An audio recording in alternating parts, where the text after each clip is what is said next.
Hello, I am Zahil Alun. Welcome you all on Frankly Speaking. Today's guest is Dr. Salahuddin Ahmed, a very successful Bangladeshi American in the USA. He is working in a US pharmaceuticals company, Burr Laboratories Incorporated, which is a global specialty pharmaceuticals company. In fact, the third largest generic pharmaceutical company that operates more than 30 countries in the world. And Dr. Salahuddin Ahmed is the Executive Vice President and Head of Global Research and Development at the company. We welcome Dr. Salahuddin Ahmed on Frankly Speaking. Thank you. Dr. Salahuddin, I mentioned to you that you are most successful Bangladeshi American in United States of America and working in a global third largest generic pharmaceutical company. So how you had started your journey to reach in this position? Well, my journey has started almost probably in the USA 25 years ago. I left country almost 30 years ago. I came here for higher education. I had my B Pharm and M Pharm degree from Dhaka University. Oh, I see. And then that was in 1975, 76, and 77. Okay. During those years. I was in Dhaka University actually from 1971 through 1977. In the Department of Pharmacy? Department of Pharmacy. Okay. I came United States in 1983, very early part, in January 1983, as a student in industrial pharmacy. Okay. In St. John's University. I did my master's in industrial pharmacy from there. After that, I did my PhD in pharmaceutical science. From the same university? From the same university. St. John's University in New York. Okay. After that, I started working as a scientist. Afterward, I became a senior scientist in Forest Lab. Forest Lab. That's where correct. It is? In New York? Forest Lab is in New York. It's it's one of the now probably top 20 or 30, I would rather say. Overall? That's right. Branded company in the USA. And after Forest Lab, I joined at Burr Lab in 1993 as Director of Research and Development. It was a small company then. And then I promoted to Vice President of Product Development, and then Senior Vice President of Research and Development. And now I am Executive Vice President of the Global Research and Development. Tell us something about your long career struggle. What sort of challenges you did face to come up in this position?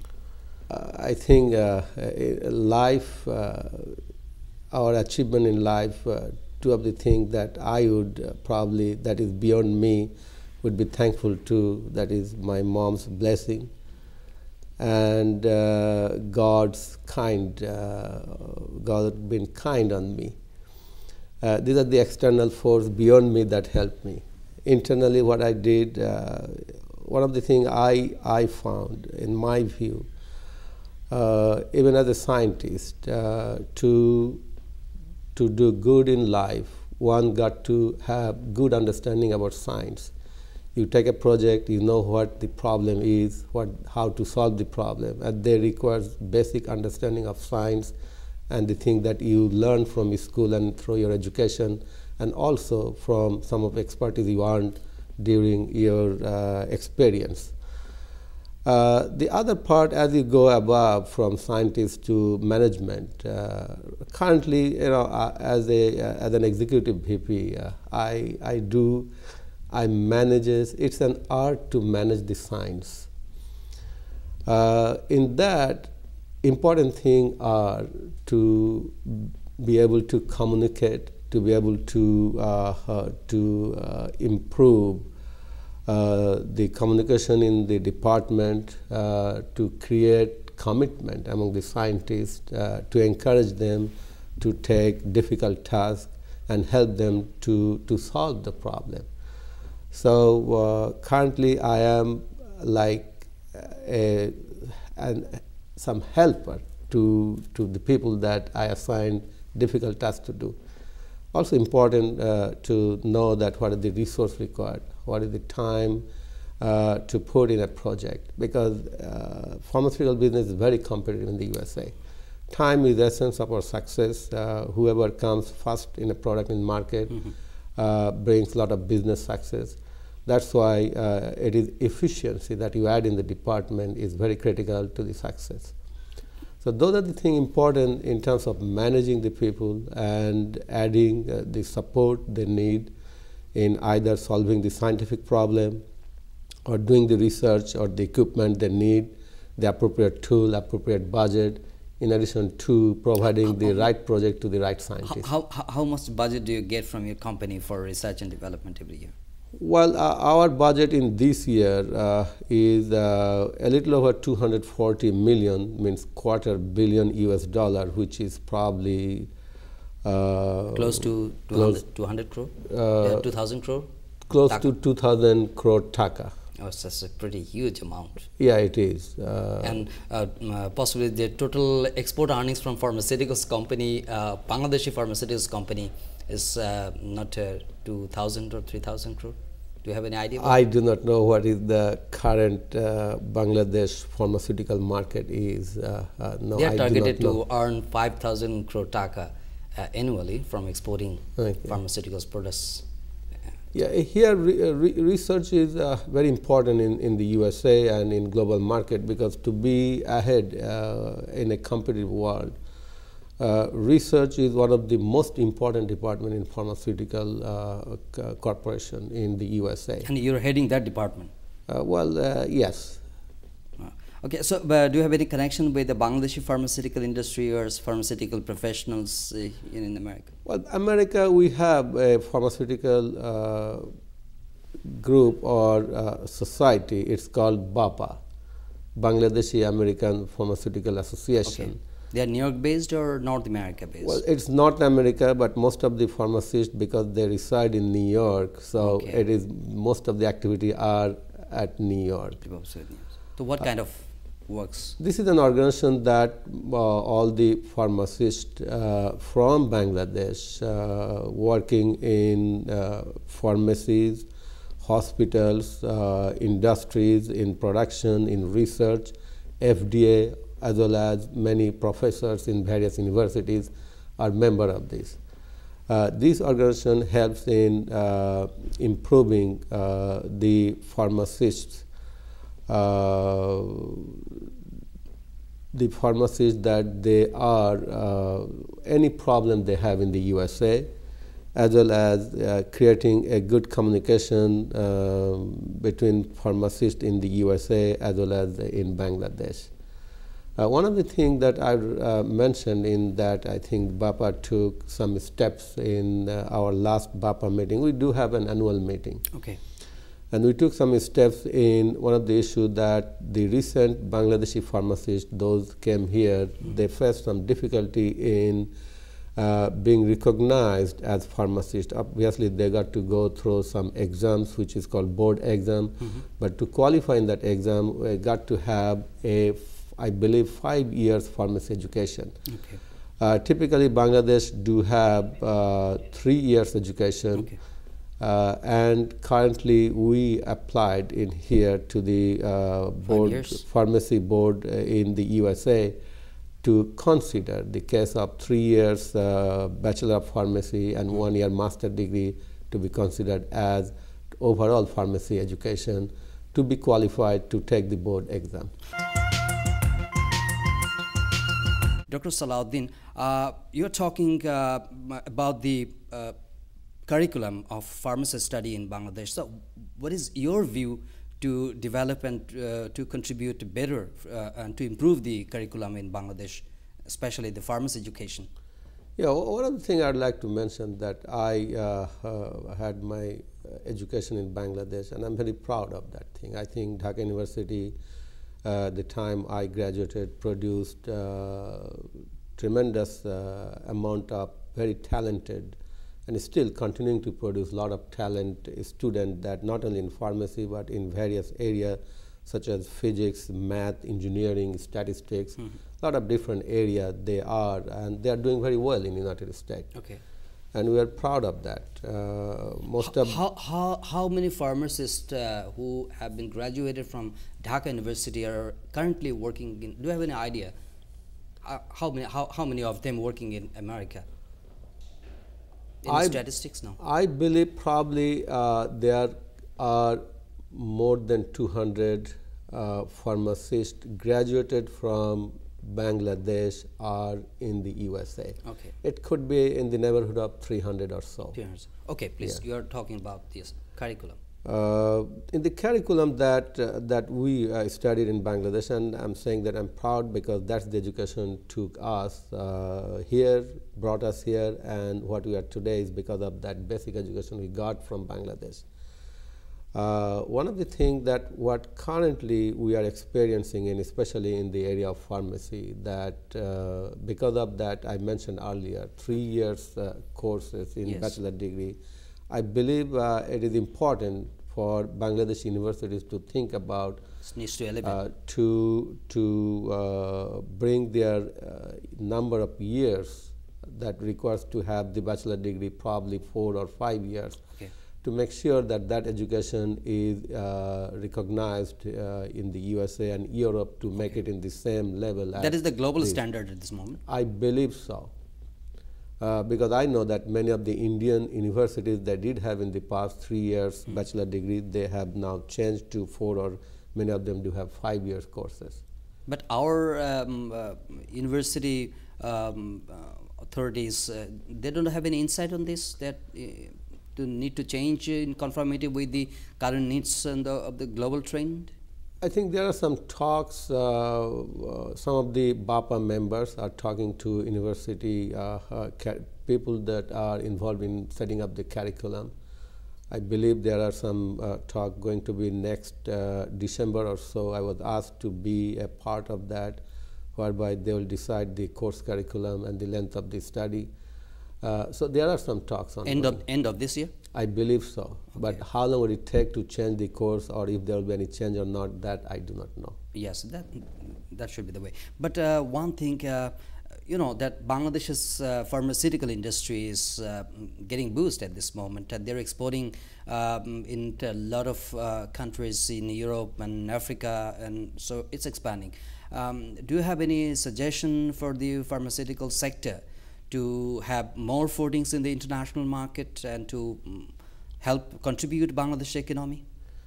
I think so, yes. Bangladeshi pharmaceutical industries, I saw, Abdul Muqtadir up in SEPTA, he's my relative, my uncle to be the accurate way of saying it. Okay.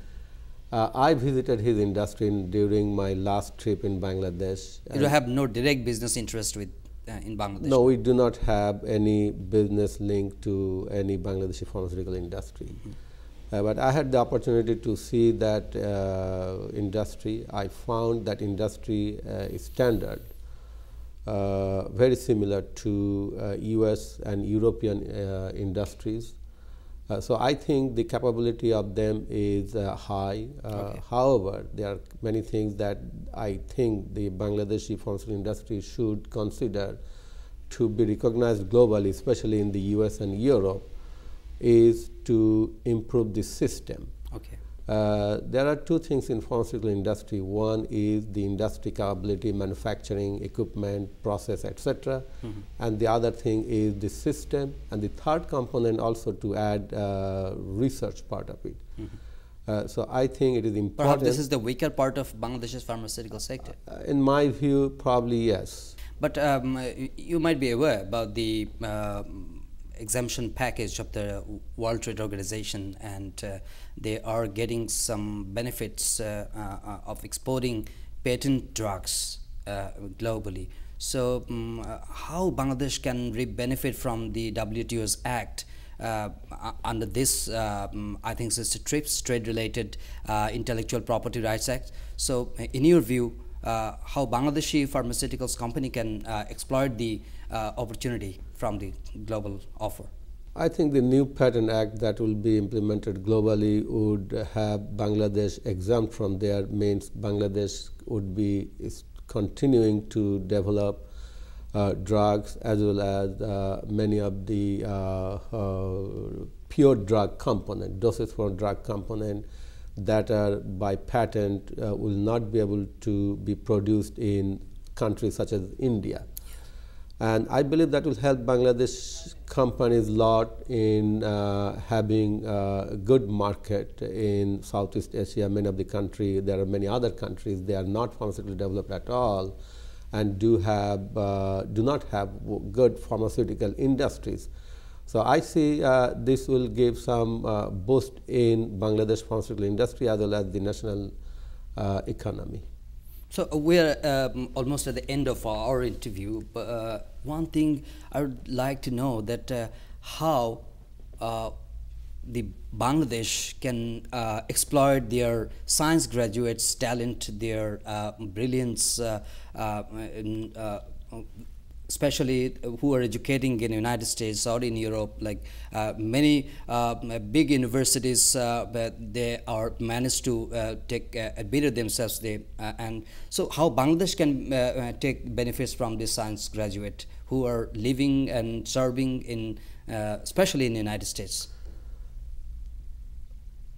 There are two parts of this thing. One is Bangladesh can get benefit from many of the scientists and those graduates that are living in Bangladesh, as well as there are many of them, they are at many leadership positions in USA and in Europe.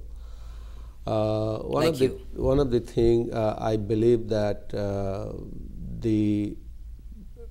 those experts or scientists and others that are living outside Bangladesh, they should contribute to Bangladesh in terms of the universities and other places by providing some support to the organization, providing their many advices that those industry as well as the school they need in terms of that know-how of improving the industry in their education system in Bangladesh. And also can be visiting professors there, because it is important to tell those talented students in Bangladesh that there are a lot of hope outside the world as well as a lot of hope inside Bangladesh.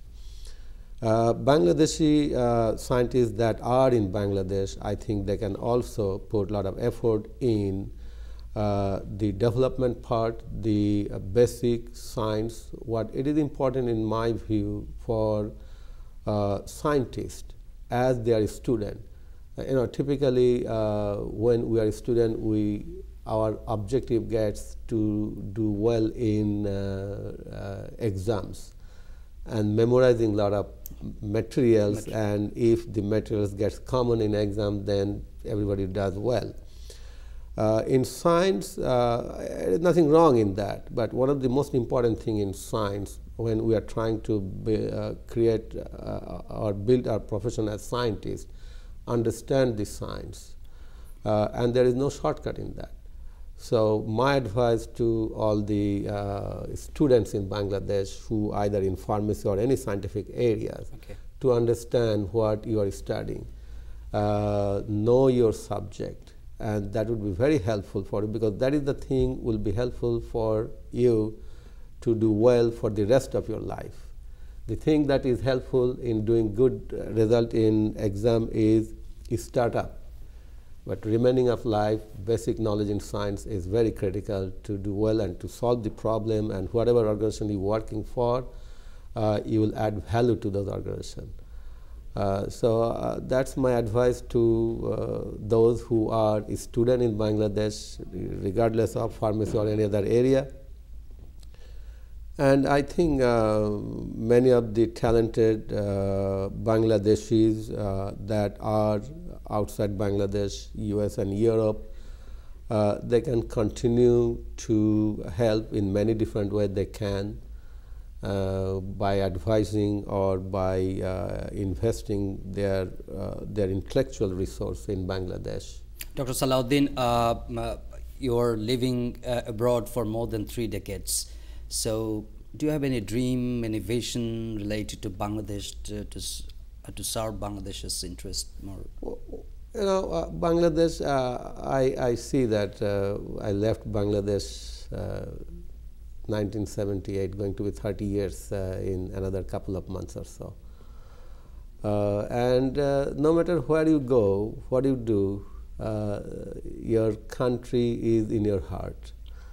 To the extent that at any time in a summer day when I smell the air and if it is a little bit damp, I like it because it reminds me about Bangladesh.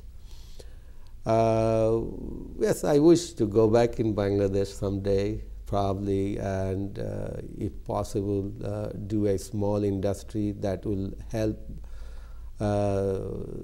Bangladeshi people, probably low-cost medicine. I do not know. I mean, there are a lot of dreams comes together. But I think those of us who are living outside Bangladesh, we owe a lot to that country to give back. And I think one way or other, by helping the society, by building schools in there, by building probably some NGOs, everybody can help for the development of that country. So your next available visit might take place in December to Magura? Yeah. You're from Magura. I'm from Magura, and I'd like to go see my mom. She wants me to come over, so I'll go in December there, and probably during month of December there could be some seminar. I may give some seminar in Dhaka. That you usually do? Normally I do that, yes. Thank you very much, Dr. Salah Ahmed, for being with us. Thank you. Thank you very much. All right. Dear viewers, we thank you indeed for watching our show, and we invite you to watch our next episode. Until then, do take care. Bye-bye.